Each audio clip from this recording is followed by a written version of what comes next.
Vamos a iniciar el tema del día de hoy. Recuerden, por favor, tener a la mano su Biblia. Estamos atendiendo el libro de los Salmos y vamos a estudiar el Salmo número 39. Aquí se nos da la sabiduría para hablar bajo la corrección de Dios. Y este salmo se titula Al músico principal, a Jedutún, Salmo de David.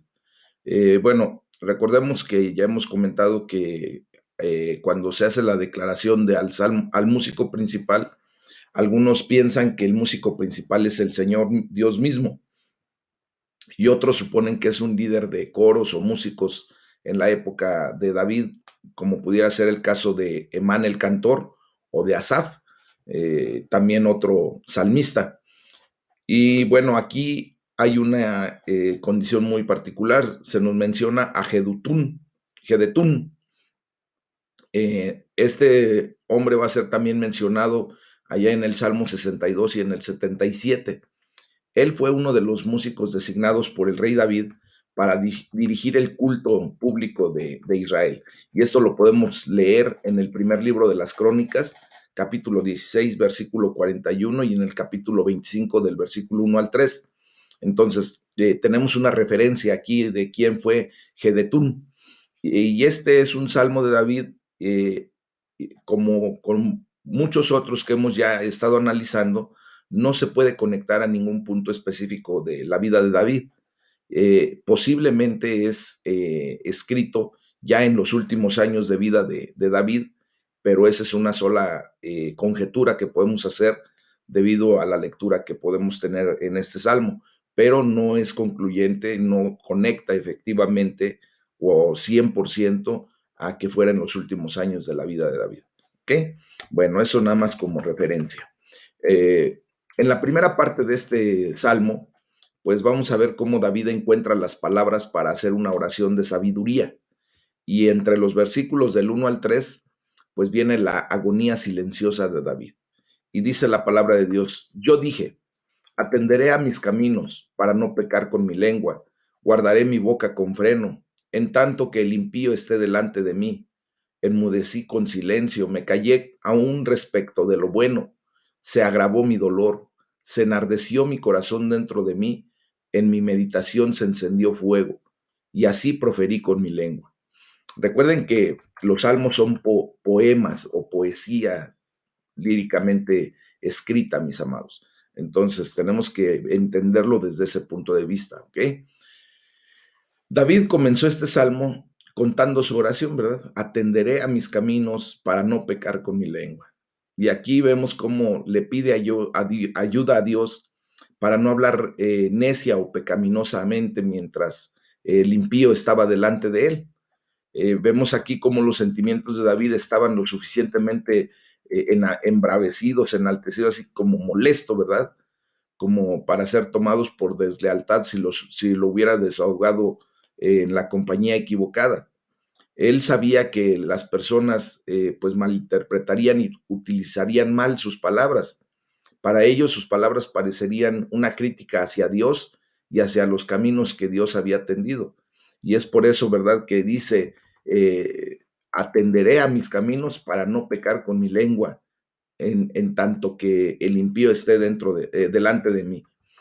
Eh, Muchas veces, mis amados, los creyentes más firmes se ejercitan hasta en la incredulidad y sería hacer la obra del diablo con una venganza si publicaran abiertamente todos sus cuestionamientos y sospechas respecto, por ejemplo, a la palabra de Dios. ¿Eh?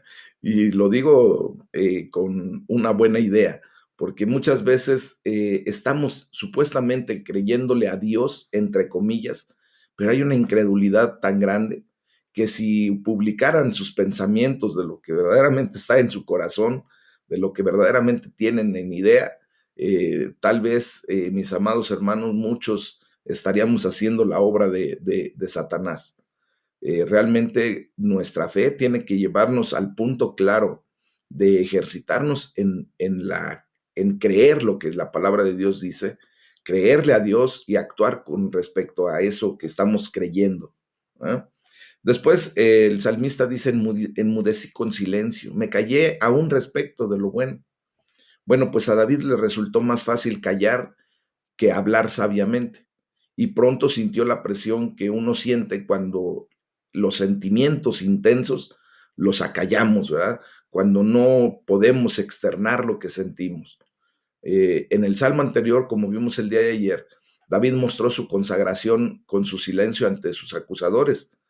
Y dice, ¿se acuerdan lo que leímos ayer en el Salmo 38:13? Y soy como mudo que no abre la boca. Bueno, en el Salmo 38, pues la idea era que David hizo bien en no defenderse. Y aquí, en el Salmo 39, hizo bien en no expresar sus dudas y sus temores mientras el impío estaba delante de él, para que no utilizaran sus palabras, para que no tergiversaran lo que él declaraba, porque ya saben que hasta la fecha, ¿verdad? ¿Cuántas noticias empiezan a ser amarillistas, empiezan a ser muy, pues, difamadas cuando tergiversan la situación? Cuando sacan la situación del contexto y de repente dicen una nota a medias y la gente empieza a especular y empieza a decir pues hasta mal las cosas, ¿verdad? Entonces aquí en este caso David pues hizo lo correcto, al mejor no decir lo que realmente sentía en su corazón en ese momento, para que no al rato se malentendiera ni se malinterpretara. Spurgeon dice que quizá temía que si comenzaba a hablar, seguramente hablaría mal y por lo tanto, pues se abstuvo por completo. Era una manera fácil, segura y eficaz de evitar el pecado, si no implicaba descuidar el deber que le debía a Dios de hablar bien de su nombre. Fíjense, eso es lo que tenemos que aprender también. Si lo que vamos a decir puede traer lazo para nuestra vida a través del pecado, pues mejor callarnos, no hacer conjeturas, no hacer falsas ideas, porque al rato podemos hacer declaraciones equivocadas y comenzar a hablar mal y después caer en pecado delante de Dios. Eso mejor hay que evitarlo, mis amados, para que de esa manera estemos íntegros. Si vamos a hablar, que sea siempre hablar bien del nombre de Dios. Eso no nos lo podemos callar y no nos lo debemos callar, ¿ok? Ahí sí no vamos a fallar porque vamos a hacer las declaraciones correctas, exaltar el nombre de Dios, enaltecerlo, glorificarlo, loarlo, porque Él sí es digno de todo ese reconocimiento y ténganlo por seguro que cuando hablemos de esa manera, jamás vamos a estar en pecado. Después dice David, se enardeció mi corazón dentro de mí. Y en este caso, pues el silencio no fue oro para David, ¿verdad? Le trajo dolor, le trajo confusión interior. Dice, se encendió un fuego ahí, pues es como cuando nosotros queremos ex, explayarnos, queremos decir las cosas que sentimos y por alguna razón no podemos, pues muchas ocasiones eso que nos tenemos que guardar se vuelve confusión dentro de nosotros, trae dolor porque no podemos expresarlo. Y yo creo que ustedes lo han sentido así como yo, cuando ha habido ocasiones en que quisiéramos decir lo que sentimos y no podemos, porque sabemos que si lo decimos vamos a herir o vamos a llegar a lastimar a alguien más. Y por eso nos guardamos esa condición. Y desgraciadamente cuando lo guardamos por mucho tiempo, después se vuelve hasta como rencor, como ira, y hay una confusión interna. Entonces, vemos aquí que las metáforas se enardeció mi corazón y se encendió fuego, expresan ira, así como lo pudimos ver también en este tipo de expresiones en Deuteronomio 19:6, en Jeremías 51:39 y en Ezequiel 36:5. Entonces, cuanto más reflexionaba sobre su situación, David más se exasperaba. O sea, él estaba viendo lo que le estaba aconteciendo, pero no podía, porque había gente que no iba a comprender seguramente lo que él pudiera decir y luego lo iban a malver. Entonces, por eso mejor se callaba, pero se enardecía cada vez más. Y después ya del versículo 4 al 6, pues nos da la palabra de Dios, las sabias palabras de David. Y hace una declaración muy correcta. Dice, hazme saber, Jehová, mi fin y cuánta sea la medida de mis días. Sepa yo cuán frágil soy. He aquí, diste a mis días término corto, y mi edad es como nada delante de ti. Ciertamente es completa vanidad todo hombre que vive, Selah. Ciertamente como una sombra es el hombre, ciertamente en vano se afana, amontona riquezas y no sabe quién las recogerá.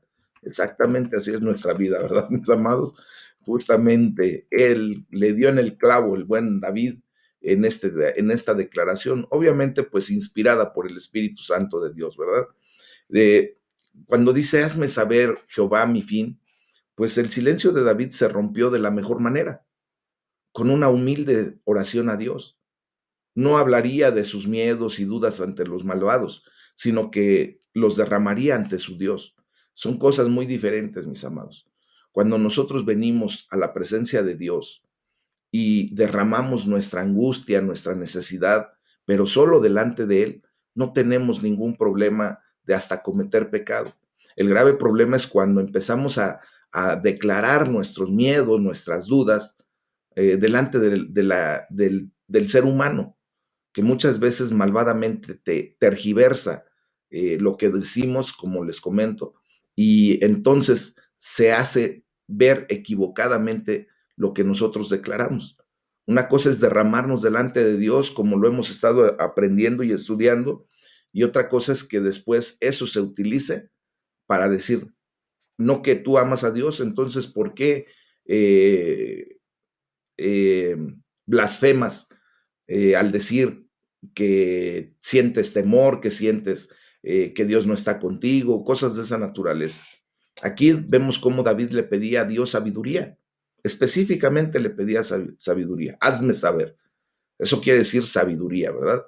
La sabiduría que él estaba buscando era para conocer la brevedad y la fragilidad de su vida. Y le dice, para que sepa yo cuán frágil soy.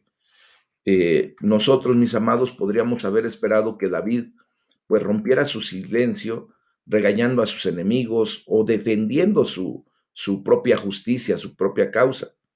Pero él no hizo ninguna de las dos cosas. En cambio, buscó a Dios, buscando de él la sabiduría que viene de lo alto. Entonces, está bien que la salida de su alma fuera hacia Dios y no hacia el hombre. ¿Por qué? Porque muchas veces les vuelvo a repetir, nosotros humanamente podemos equivocar mucho. Y mejor, preferible es derramar toda nuestra solución, nuestra situación delante de Dios.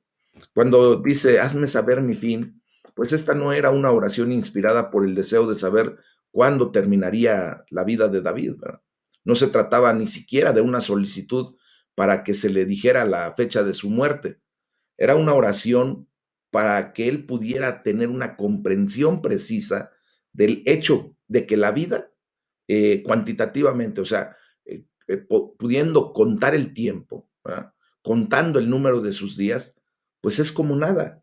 Delante de la eternidad, vista a la luz de la eternidad, los 120 años que pudiésemos vivir en estos tiempos, aquí en la faz de la tierra, mis amados, es como nada comparado con el tiempo cualitativo, el que no se puede contar, sino que se disfruta delante de Dios. Es el tiempo que vamos a estar en la eternidad, el que ya ni se cuenta, el que no importa que pase un segundo o que pasen 1000 años, que simplemente va a ser estar en el gozo del Señor. Entonces, eso es lo que buscaba David con esa expresión. Después dice, he aquí diste a mis días término corto. Pues él lo compara, ¿verdad? Eh, con una situación como un palmo. Un palmo era una de las unidades de medida más pequeñas en el antiguo Israel y es equivalente a 5 centímetros, un par de pulgadas más o menos. Eso es lo que hacía un palmo. Es esta parte de aquí a aquí, lo que nosotros medimos como una medida propiamente. Y allí se declara esta palabra, ¿verdad? Le diste a mis días un término como de un palmo. Así de pequeño lo ve respecto a la eternidad. Y vemos cómo la vida es muy corta, mis amados. Pero se pueden hacer muchísimas cosas. Mientras Dios nos preste vida aquí en la tierra, podemos hacer muchísimas cosas. Por ejemplo, nuestro Señor Jesucristo, en 3 años, recuerden, salvó al mundo. Preparó a un grupo de personas, ¿verdad? Algunos de sus seguidores en 3 años, pues han sido el medio de salvar a muchísimas almas que se hubieran podido perder si no hubiera preparado a sus discípulos y que sus discípulos hubiesen preparado a otros y esos otros a otros. Pero si se dan cuenta, si de por sí el tiempo de la vida humana es increíblemente corto en referencia a la eternidad, pues 3 años son menos que una vida completa, ¿verdad? Pero a nuestro Señor Jesucristo le bastó. Y tanto le bastó que hasta el día de hoy ustedes y yo venimos al conocimiento de la verdad a través de esos 3 años que invirtió en la vida de unos hombres que creyeron en Él y que Dios, por el poder de su Espíritu Santo, transformó en pescadores de hombres. Y ahora, pues ustedes y yo hemos sido, para la gloria de Dios y para nuestra bendición, pescados y rescatados de una manera gloriosa, ¿verdad? Entonces, después dice el salmista, ciertamente es completa vanidad todo hombre que vive. Recuerden que David fue un campeón, él fue un consumado guerrero de las fuerzas especiales, de un comando elite, de élite, allí en su pueblo, ¿verdad? Él fue un líder, fue una celebridad. Imagínense que lo que estamos leyendo es pues la obra de un poeta habilidoso, de un genio musical. También fue un sobreviviente y pues al final de cuentas fue un rey y un gran rey, ¿verdad? Entonces, si alguien podría haber pensado más en sí mismo, como vanagloriándose, pues David tenía derecho a hacerlo, siendo lo que ya comenté. Sin embargo, comprendía que él, como todo hombre, ciertamente es en su mejor estado completa vanidad, una bocanada de vapor o de humo delante de la grandeza de Dios. O sea, que todo lo mejor que podamos ser, ustedes y yo, podamos ser campeones de alguna área de nuestra vida, ser unos super líderes, ¿verdad? Ser habilidosos en cualquier área de nuestra vida, simplemente seríamos vanidad delante de la grandeza de Dios. Y así es como nos debemos ver, mis amados, porque todo lo que podamos hacer, todo lo grandioso que podamos ser, simplemente debe ser para la gloria de Dios. Entonces, David aprende que, dado a que la vida es corta, el único significado real de la existencia de un hombre o de una mujer debe estar en su relación íntima con Dios, porque Dios es eterno y porque nosotros al aparejarnos, al ayuntarnos, al unirnos a Dios, pues tendremos la bendición de la vida eterna, mis amados. Recuerden también que declaramos Selah, y ya lo hemos comentado. La idea en hebreo de esta palabra, que aparece 74 veces en el Antiguo Testamento, es como una pausa, ¿no? La mayoría de los teólogos piensan que se habla de una pausa reflexiva, donde podemos meditar en las palabras que se acaban de pronunciar. Entonces, es correcto que meditemos en que justamente, ¿verdad? Eh, Ciertamente es completa vanidad todo hombre que vive. Y allí tenemos que espaciar, detenernos y hacer una meditación correcta, mis amados.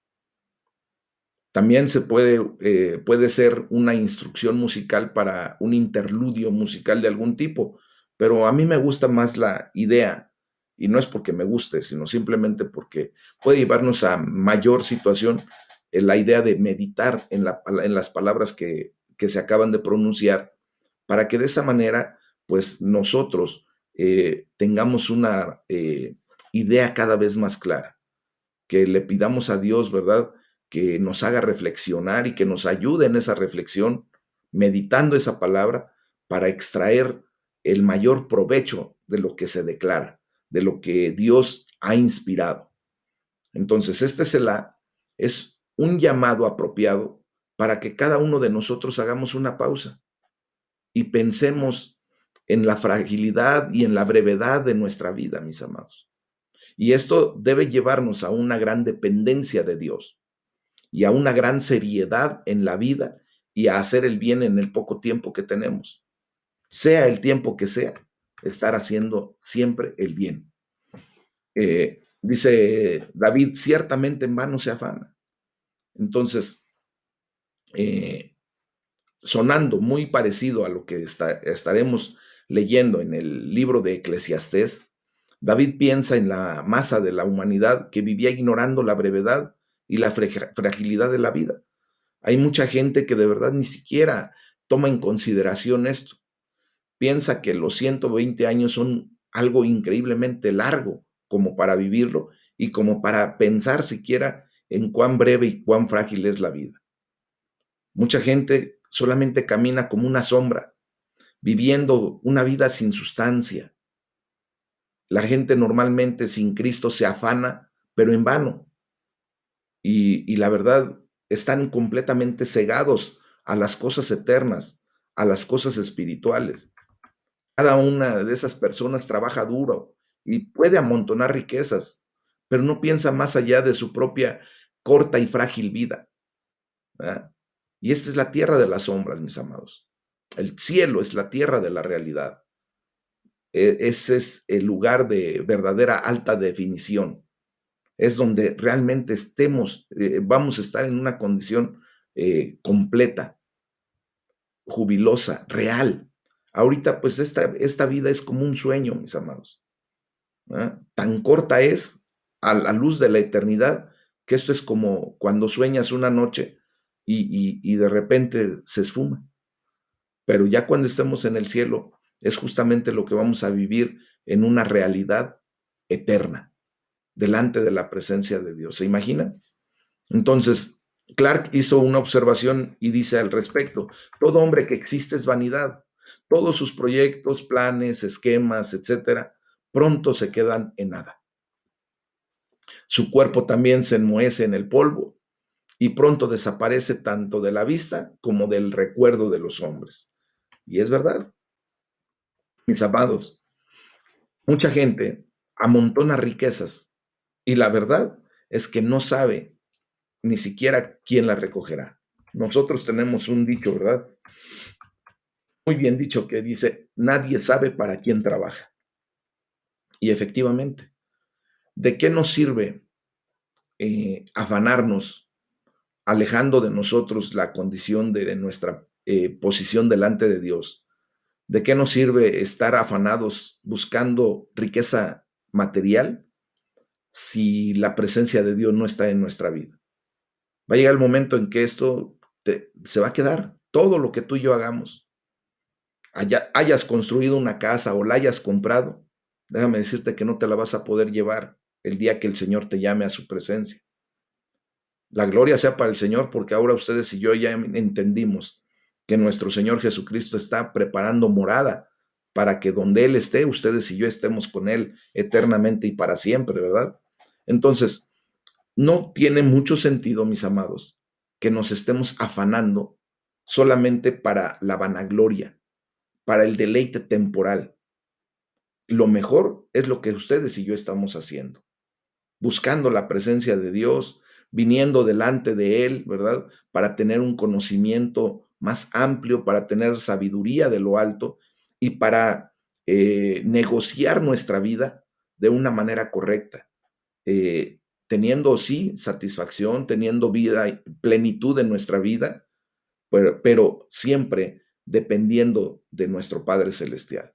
Es la mejor manera en que podemos disfrutar de nuestra existencia aquí en la tierra. Dios nos da la oportunidad de ir de vacaciones, de disfrutar lo que Él mismo hizo. Para algo Dios hizo toda esta creación tan hermosa, para que ustedes y yo la disfrutemos en los tiempos que el Señor nos permite, para que tengamos esa sabiduría que nos lleve a equilibrar nuestra forma de vida, ¿verdad? Y verdaderamente tener una vida plena. Eso es de lo que se trata, el hecho de acercarnos a Dios con una idea clara de pedir la sabiduría que viene de lo alto, mis amados. Y de esta manera, pues vivir de una manera correcta, sin presiones, sin afanes, sin que nos estemos martirizando por el qué vendrá.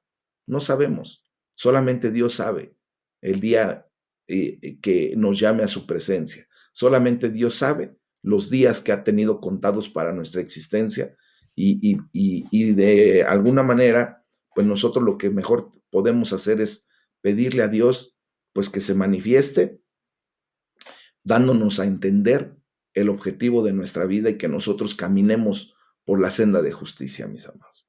Amén. Miren, ya en la segunda parte de este capítulo 39 del libro de los Salmos, se nos da la causa revelada y la cura solicitada. Del versículo 7 al 11, nos enseña a confiar en Dios en una temporada de corrección por el pecado. Y dice la palabra de Dios, y ahora, Señor, ¿qué esperaré? Mi esperanza está en ti. Líbrame de todas mis transgresiones. No me pongas por escarnio del insensato. Enmudecí, no abrí mi boca, porque tú lo hiciste. Quita de mí, de sobre mí tu plaga. Estoy consumido bajo los golpes de tu mano. Con castigos por el pecado corriges al hombre y deshaces como polilla lo más estimado de él. Ciertamente vanidad es todo hombre. Selah. Bueno, pues aquí vemos cómo al percibir la brevedad y la fragilidad de la vida, pues ahora David ponía su expectativa y esperanza en Dios y no en sí mismo. Por eso dice, y ahora, Señor, ¿qué esperaré? Y luego él solo se responde, ¿verdad? Y dice, pues mi esperanza está en ti. Entonces, vemos cómo la sabiduría que proviene de lo alto nos lleva a comprender, mis amados, que nuestra esperanza solamente está en Dios, que en Él es donde debemos poner toda nuestra expectativa, nuestra fe, nuestra esperanza, y no en nosotros mismos. Entonces, fíjense bien cómo con una buena posición y amistad con el Dios viviente, David podía comprender y podía prepararse para la vida más allá de esta vida. Entonces, ahora ustedes y yo estamos viviendo más que nunca, quienes han estado conectados, no precisamente a los devocionales obligadamente o a esta enseñanza, sino que verdaderamente están llevando su lectura bíblica, su oración delante de Dios, si están haciendo algún ayuno, si están verdaderamente conectados al Padre Celestial, pues es una muy buena posición y amistad con el Dios viviente.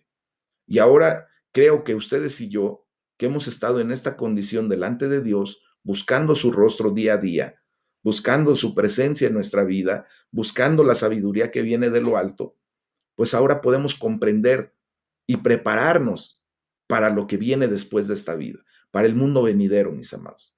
Y nos estamos preparando con una clara idea de que para nosotros el vivir es Cristo, sí, ahorita, pero morir es ganancia. ¿Por qué? Porque cuando estemos en la presencia de Dios, mis amados, va a ser lo mejor que podamos experimentar eternamente y para siempre. Y es por eso que para mí, pues ya se ha sido hasta como un eslogan, si ustedes me lo permiten, el hecho de decir, si Dios lo permite, nos vemos mañana y si no en la eternidad. Y no crean que lo hago en una idea de burla o de como de para rellenar espacios, no. Yo lo hago con un objetivo muy claro de que nos vayamos preparando, porque justamente es lo único que verdaderamente tenemos seguro en esta vida, que un día estaremos en la presencia de Dios, que un día el Señor nos llamará, sea que nos sobrevenga la muerte, o sea que nuestro Señor Jesucristo regrese por su iglesia y nos vayamos con Él, pero ciertamente un día, lo más seguro, lo único verdaderamente seguro que tenemos en esta vida es que un día estaremos en la presencia de Dios. Entonces, aquí el salmista, por ejemplo, se baja de la arena y pone el pie sobre la roca. Es un vocablo que tenemos que entender de que cuando nosotros, antes, ¿verdad?, de venir a los pies de Cristo, nuestra vida estaba en polvorosa, como sobre la arena, edificando nuestra vida como ese hombre insensato. ¿Se acuerdan? Y ahora el Señor nos ha dado la oportunidad a través de su bendita palabra, a través de ir con este conocimiento, de poner nuestro pie sobre la roca firme, que es nuestro Señor Jesucristo. Y entonces aquí podemos ver que feliz es el hombre que puede decirle al Señor, mi esperanza está en ti. ¿Se acuerdan lo que declaró Pedro en algún momento cuando nuestro Señor Jesucristo le habían dicho que muchos discípulos estaban yendo? Mucha gente se estaba yendo de las enseñanzas de Jesús. Y le dice nuestro Señor Jesucristo, y prácticamente le dice, ¿y a ti qué? Si ellos se quieren ir, que se vayan. Y si tú también quieres irte con ellos, pues dale, o sea, yo no te voy a detener. Y Pedro rápidamente hace, yo creo que ¿verdad? Hace una reflexión, medita en lo que acaba de decirle el Señor Jesús, y él lejos con una arrogancia agarrar y decir, bueno, pues entonces ahí nos vemos. Lejos de eso, al hacer una reflexión correcta, en humildad reconoce y le dice, Señor, pero ¿a quién hemos de ir si solo tú tienes palabras de vida eterna? Entonces, mi esperanza está en ti, justamente es esa declaración. No podemos ir a otro lugar, no podemos esperar algo mejor si no es en Dios. En Dios está la vida.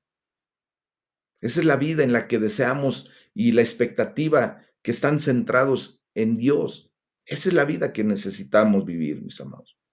Esa es la vida de una calidad completamente diferente de aquella en la que el deseo y la expectativa se centran en uno mismo, que se centran en las circunstancias o se centran en los hombres.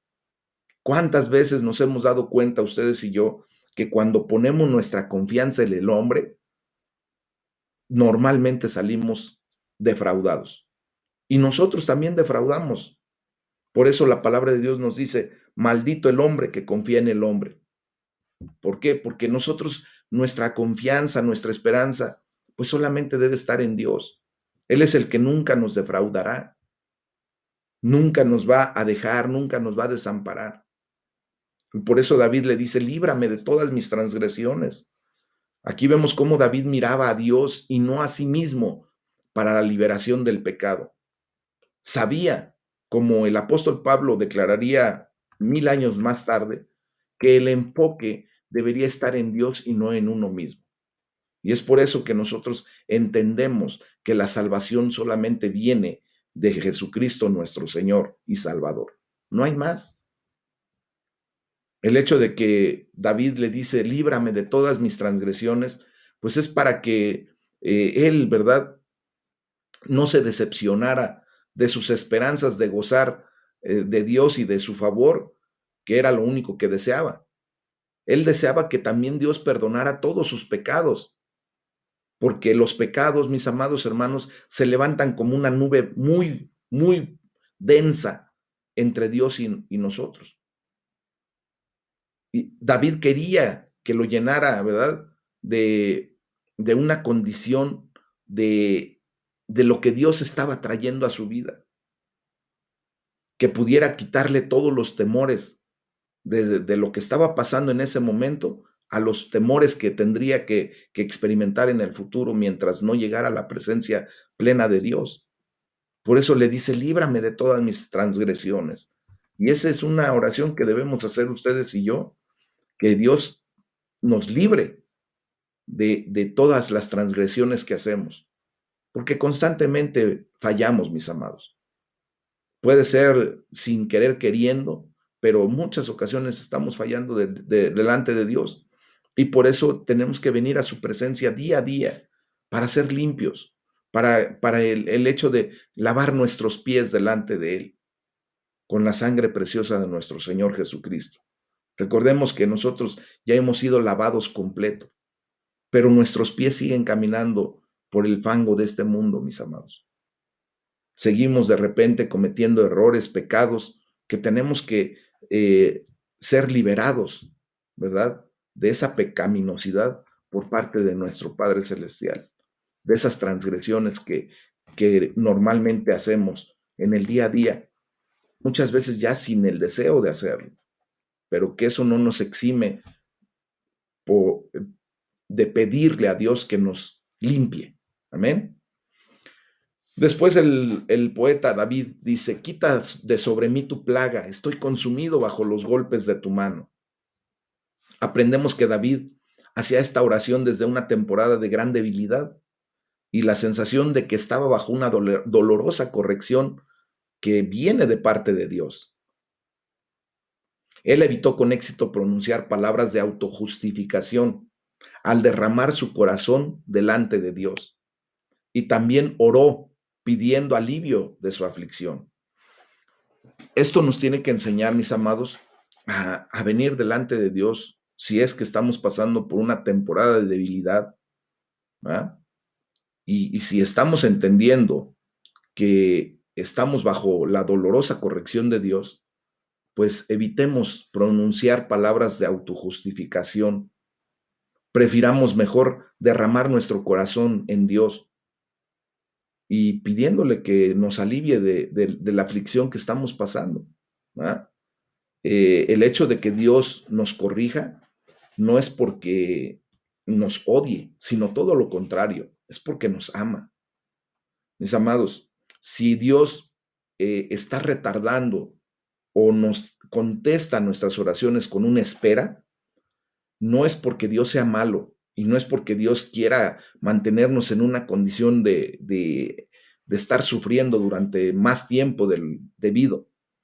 Miren, yo creo que, por ejemplo, una buena madre, ¿verdad?, sabe en qué momento tiene que dar el biberón a su bebé.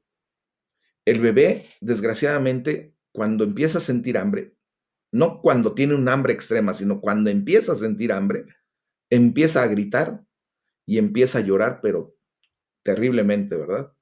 Y muchas veces la mamá obliga al bebé, aún en ese llanto, en esa aflicción que vive el bebé porque siente que no le van a volver a dar comida, deja que espere más tiempo para que cuando le dé el biberón se lo termine. Porque luego los bebés son bien mañosos, ¿verdad?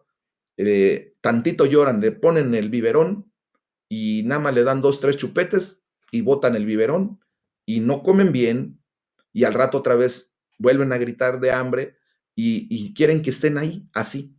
Y van midiendo a los padres. Entonces, ¿qué hace un papá sensato, un papá o una mamá que tiene bien claras las ideas? Lo deja llorar un ratito. Le está diciendo espera. ¿Con qué objetivo? Con el objetivo de que verdaderamente, hasta que haya un hambre verdadera, real, entonces le acerca el biberón, el bebé consume toda la leche tranquilamente, ¿ah? Luego lo hacen repetir y se duerme tranquilamente el chiquitín. Obviamente el bebé, si preguntáramos, si pudiéramos meternos a la mente de un bebé en ese momento, seguro estoy de que él estaría increíblemente desesperado y lo evidencia con su llanto, ¿verdad? Pero, ¿qué sucede cuando estamos entendiéndolo desde el punto de vista de la persona que tiene conocimiento y sabiduría de cómo tratar correctamente a un bebé? Sí, va a estar gritando y llorando, pero no pasa nada. No le va a pasar nada al bebé, simplemente va a comprender que tiene que esperar. Y además es una muy buena enseñanza para que al rato no sea como muchos de nosotros somos, muy desesperados, ¿verdad? Queremos todo rápido, rápido. Queremos que todo se nos cumpla de ya. Si le estamos pidiendo a Dios algo respecto a la circunstancia, a la corrección que Dios nos está dando, le queremos decir a Dios, bueno, me vas a corregir, pero hazlo rápido, que me duela en el momento, pero después ya se acabó, ¿verdad? O empezamos a autojustificarnos y empezamos a decirle, Señor, es que yo lo hice porque esto y porque el otro. No, no, no, no, no. O empezamos a lloriquear. No, mis amados. Entendamos todo lo que estamos viviendo a través de la bendita palabra de Dios para que podamos hacer las cosas correctas. Derramémonos delante de Dios, sí. Orando alivio a nuestra aflicción, sí. Pero también ver la realidad. Es audaz para nosotros, ¿verdad? Como personas que sufrimos, decirle a Dios, oye, ya estuvo, ¿no? Basta. Pero todo depende del tono en que se le diga. Muchas veces lo hacemos hasta presunciosamente. A veces hasta utilizamos la expresión de un niño, ¿verdad? Que no menoscaba en lo más mínimo la autoridad de un padre. Y exigimos, mis amados, Dios sabe los tiempos. Y puede decir, espera, todavía te falta algo que aprender de esto que tú estás viviendo. Y no te voy a soltar, no te voy a dejar de llevar a corrección hasta lograr mi objetivo contigo. Y sabes, muchas veces nosotros somos capaces de hacer increíblemente largo el proceso por necedad, por orgullo, porque no somos capaces de doblar nuestras manitas y humildemente reconocer que tenemos que ser cambiados. Y Dios no nos va a dejar. Es como cuando a un niño, pues no lo dejas hasta que aprende a hacer algo correctamente. Y dice David, porque tú lo hiciste. O sea, David no entiende todo, ¿verdad? Como tal vez tú y yo no entendamos muchas veces el por qué Dios nos pasa por esos procesos. Pero David al menos sabe que un Dios personal, ¿verdad?, en lugar de una fuerza impersonal, está a cargo de su vida. Hoy te quiero declarar que Dios tiene el control de todo lo que estás pasando. Y puedes decirle, porque tú lo hiciste, Señor. La palabra emuná, como lo hemos referido en muchas ocasiones, nos lleva a comprender que todo proviene de Dios, hasta lo que estás pasando, hasta la condición en donde tú puedas sentir, ¿verdad?, que, que, es, que es doloroso, que es lo que no deberías de estar viviendo, ¿verdad? Pero todo viene de Dios. Lo que aparentemente es malo para ti, también viene de Dios. Y dije aparentemente y puse comillas grandes porque no es malo lo que viene a tu vida cuando es algo diferente a lo que tú esperabas.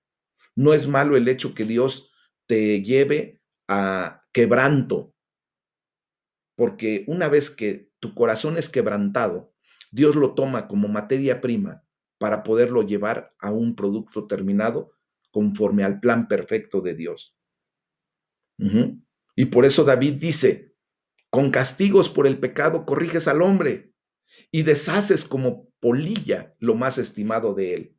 Entonces vemos aquí que aprendemos que el gran sentido de David de la brevedad y la fragilidad de la vida venía desde un sentido profundo y doloroso de la corrección de Dios. O sea que a David ya le había dado pau pau nuestro Señor, ¿verdad? Ya le había corregido, pero bien y bonito. Aquí podemos suponer que esta fue una de las razones por las que Dios envió su corrección a David, para darle el hambre, para darle la oración y para darle la bendición de esta sabiduría. Mis amados, nos hemos dado cuenta que hasta que no tenemos una condición crítica, nos acercamos a Dios.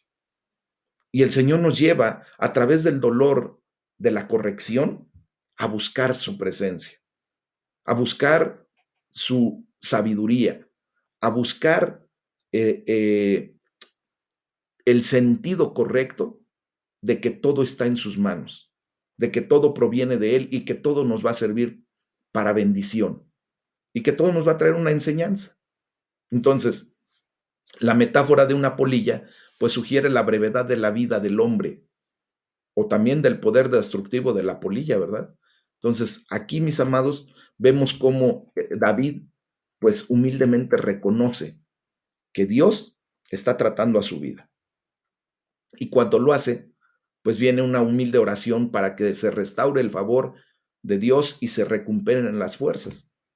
Cuando tú y yo llegamos al punto clímax de reconocer que lo que estamos viviendo es por una corrección de parte de Dios, entonces empieza nuestra sanidad.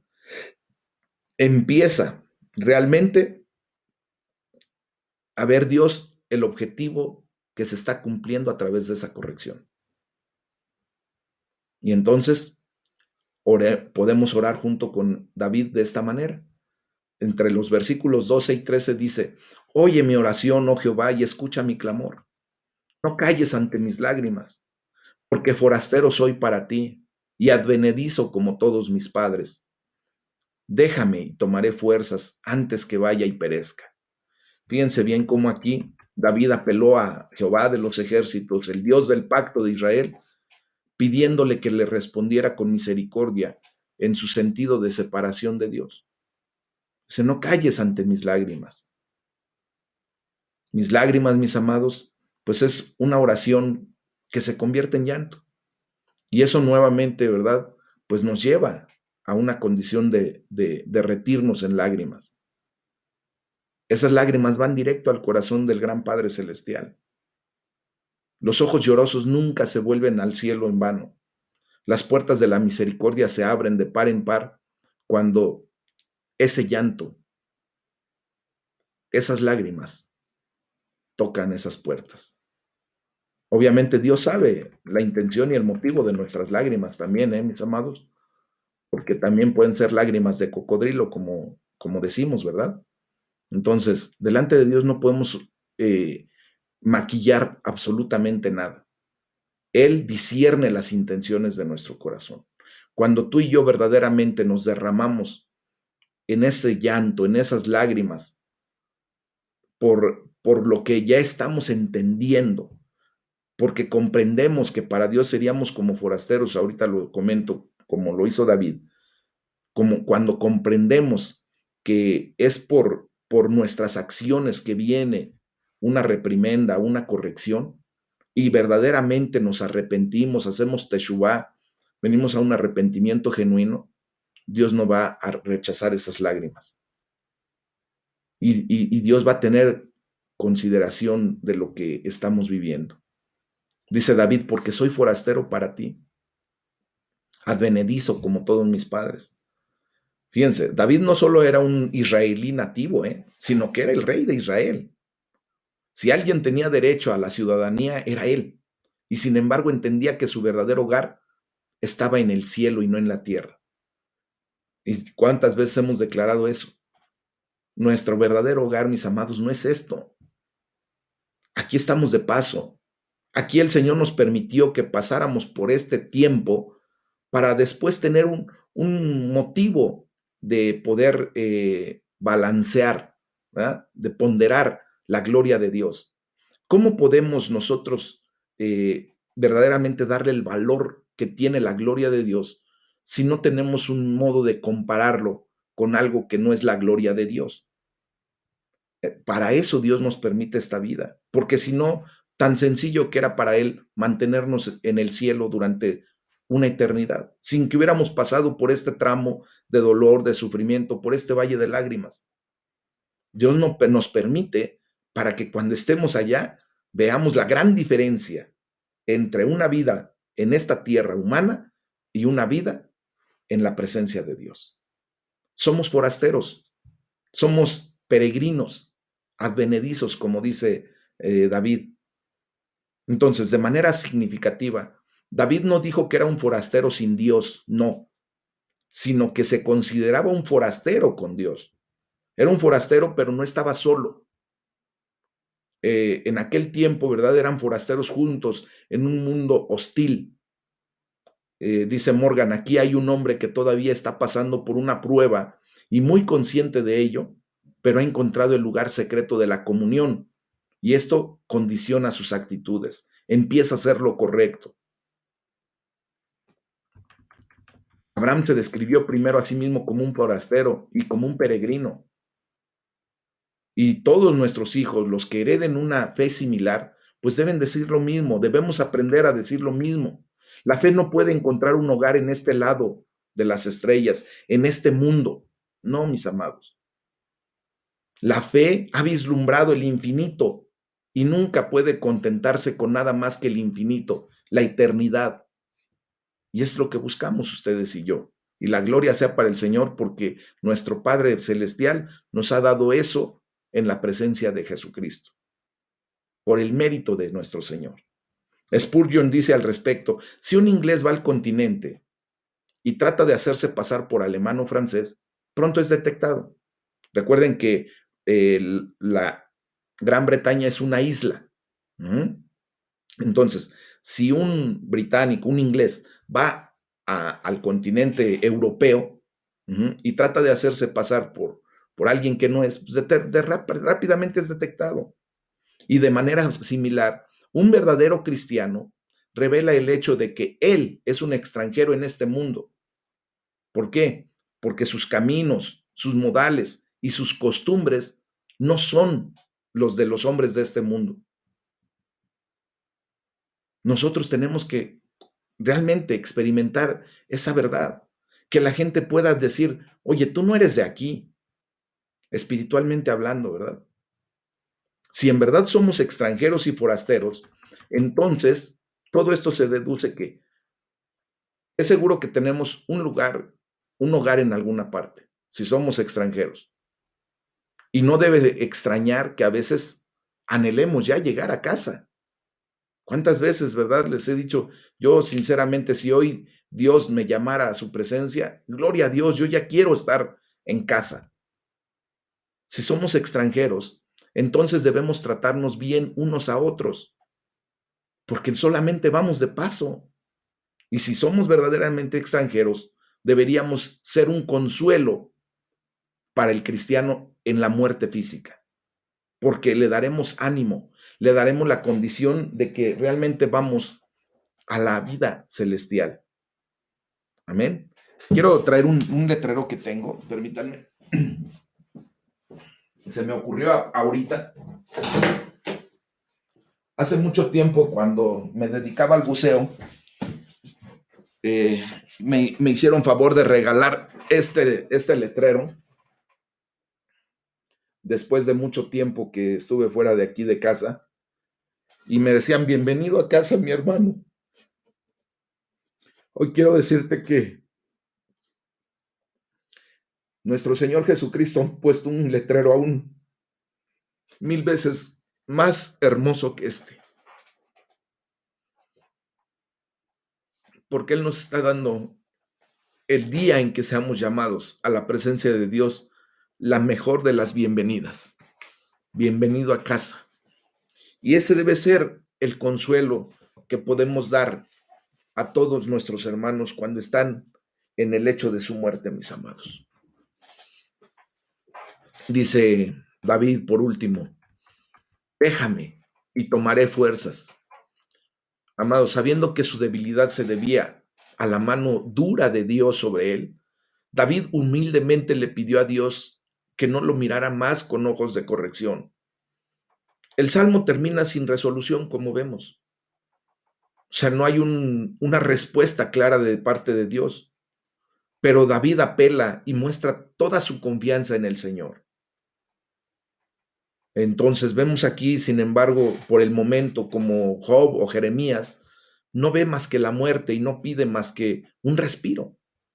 Así se sentía David. La sola presencia de tales oraciones en las Escrituras es un testimonio de su comprensión. Él sabe cómo hablan los hombres cuando están desesperados.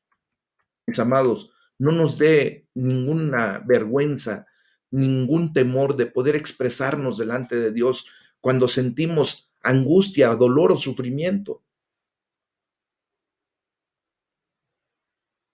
Cuando dice antes que vaya y perezca, en el hebreo antes que vaya, es decir, hasta el sepulcro, como se usa esta frase. O el camino de toda la tierra, como la frase es completada. O de donde no regresaré, como lo está en Job 10:21. Este salmo es, con la máxima propiedad, mis amados, designado por la iglesia para ser utilizado, ¿verdad? Cuando alguien fallece, ya que en un funeral es de hecho el mejor comentario al respecto. Y se ha utilizado muchísimo por parte de predicadores que ofician en el funeral de un hermano en Cristo Jesús. Entonces, mis amados hermanos, bienvenidos a casa.